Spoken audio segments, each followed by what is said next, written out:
Alliance Police Nationale et l'UNSA Police a décidé, grâce à vous aujourd'hui, de faire ce rassemblement, tout simplement pour montrer au gouvernement qu'on n'allait pas faire en sorte de les laisser faire ce qu'ils veulent. On a dit au gouvernement que le maintien de l'ordre du 5 décembre sera fait comme il se doit. C'est normal, c'est notre rôle, c'est notre boulot de flic. On lui a aussi dit qu'après le 5 décembre, on ne promettait plus rien. Et qu'aujourd'hui, si on était responsable, demain, s'il fallait être irresponsable, on le sera.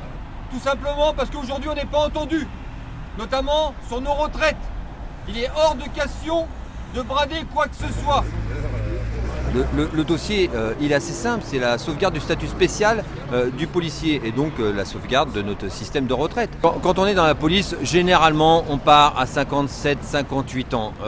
C'est très difficile de partir plus tard. Pourquoi ? Parce qu'évidemment, il y a la fatigue du métier, il y a des horaires atypiques, il y a des heures de nuit, il y a des heures de week-end, il y a souvent des rappels, donc on est souvent appelé H24, on ne compte pas les heures, donc arrivé 57, 58 ans, ça devient très compliqué. Aujourd'hui, nous faire prétendent que ça serait possible de nous faire travailler jusqu'à 62 voire 64 ans, je défie quiconque de courir après des black box à 62 ou 63 ans. Il y a un moment, il faut être lucide, il y a un moment, il ne faut pas dire tout et n'importe quoi, et aujourd'hui, on n'accepte pas d'entendre tout et n'importe quoi. Ce qui s'est passé, c'est qu'on a un ras-le-bol depuis les Gilets jaunes et même avant. On est utilisé à outrance, on travaille énormément.